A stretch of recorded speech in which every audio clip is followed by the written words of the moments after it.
నామంలో మీ అందరికీ మా నూతన ప్రార్థన మందిరం తరపున హృదయపూర్వకమైన వందనాలండి.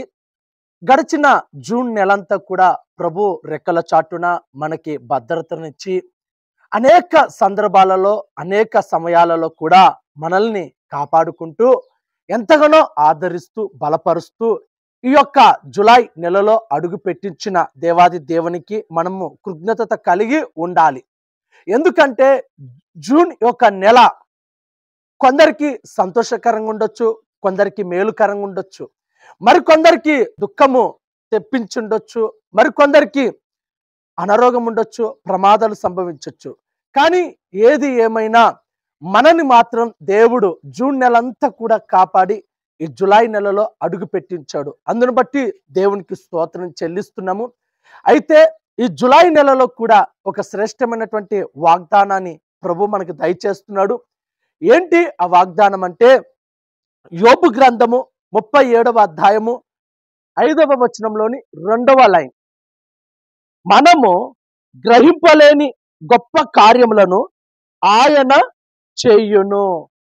ప్రియమైన సహోదరి సహోదరుడా, ఈరోజు దేవుడు మాట్లాడుతున్నటువంటి మాట లేదా దేవుడు మనకు అనుగ్రహిస్తున్నటువంటి వాగ్దానం యొక్క వివరణ ఏంటంటే, మనము గ్రహింపలేని గొప్ప కార్యాలు, ఆశ్చర్య కార్యాలు, అద్భుత కార్యాలు దేవుడు నీ పట్ల నా పట్ల చేయబోతున్నాడు, చేయడానికి సిద్ధంగా ఉన్నాడు.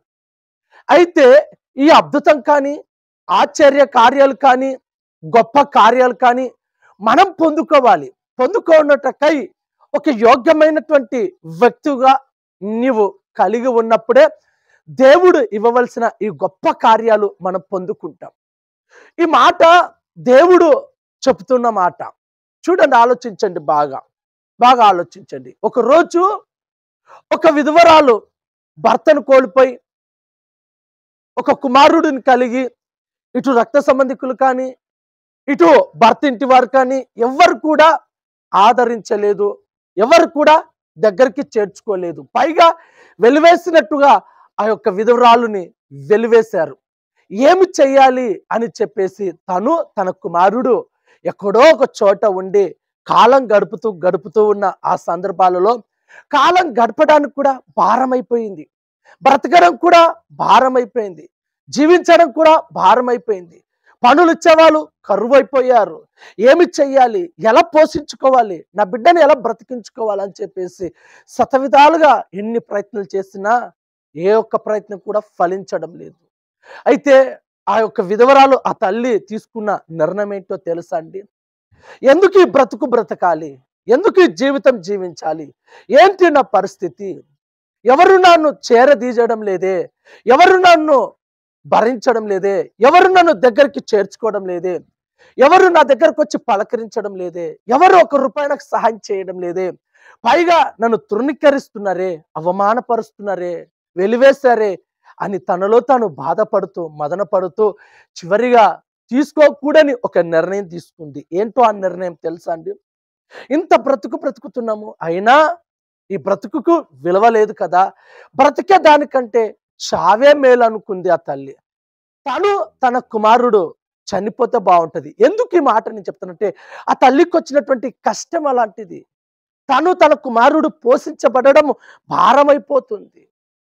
ఈరోజు చాలా కుటుంబాలలో కూడా బ్రతుకు భారమై, సమస్యలు అధికమై, కష్టాలు తొందరగా వచ్చి పడుతూ, వేదనకు గురి చేస్తూ, బ్రతకడానికి కూడా తినడానికి కూడా తిండి లేక అప్పుల పాలై ఈరోజు చాలా మంది కూడా బ్రతికే దానికంటే సస్తే బాగుంటుంది, చనిపోతే బాగుంటుంది, అంతకన్నా ఇంకొకటి లేదని చెప్పేసి ప్రతి ఒక్కరు చావు కొరకు ఎదురు చూస్తున్నారు.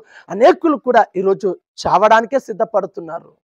సస్తే బాగుంటుంది, సస్తే ప్రశాంతంగానన్నా ఉంటాం, సస్తే వాళ్ళన బాగుపడతారని చెప్పేసి ఇలా ఎందరో పిచ్చి నిర్ణయాలు తీసుకొని చావును వెతికలాడుతుంటూ కొందరేమో చనిపోతున్నారు, మరి కొందరేమో చావు చివరంచులలో వారి నరకయాతన పడుతూ ఉన్నారు.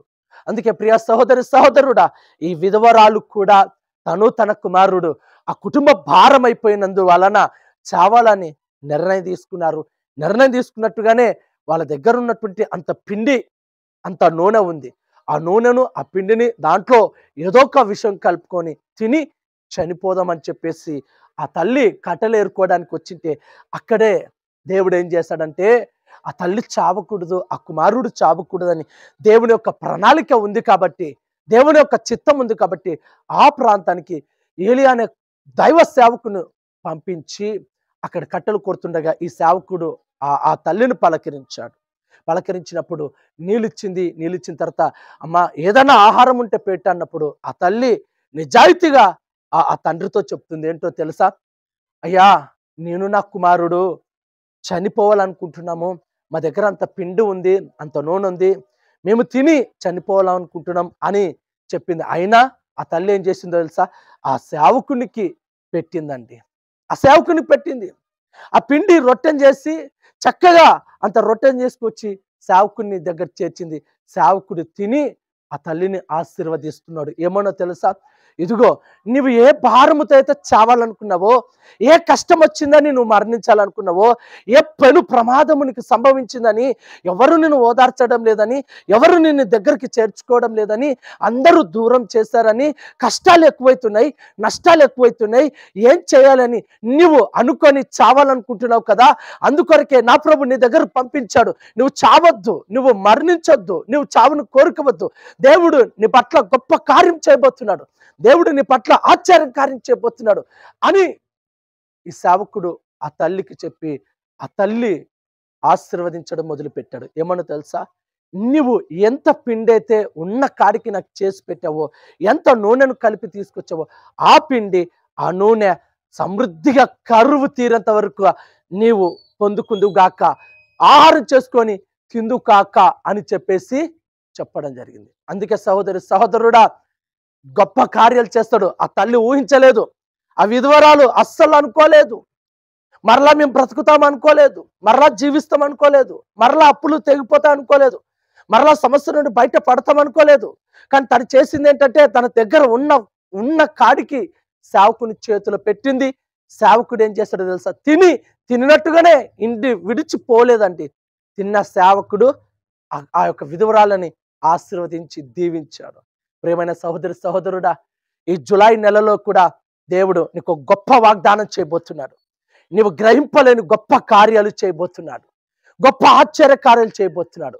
ఇంతవరకు నువ్వు చావాలనుకున్నావేమో, ఇంతవరకు మరణించాలనుకున్నావేమో, కష్టాన్ని బట్టో, సమస్యలను బట్టో, ఆర్థికపరమైన ఇబ్బందులను బట్టో, అప్పులను బట్టో, నీకొచ్చిన వ్యాధులను బట్టో, దేనిని బట్టి అయితే నువ్వు చావాలని నిర్ణయం తీసుకున్నావో ఆ నిర్ణయాన్ని దేవుడు కొట్టివేయబోతున్నాడు. దేవుడు నిన్ను ఆదుకుంటాడు, దేవుడు నిన్ను బలపరుస్తాడు, అన్ని విధాలుగా దేవుడు నీకు సహాయం చేయబోతున్నాడు. దేవుడు తన సియోనులో నుండి నీకు సహాయం అందించునుగాక, గొప్ప కార్యాలు నీ పట్ల చేయునుగాక. Amen, amen. విశ్వసించు. దేవుడు ఈ వాక్యాన్ని దీవించి ఈ వాగ్దానం ఈ జులై నెలలో తప్పక నీ పట్ల నెరవేర్చునుగాక. Amen, amen.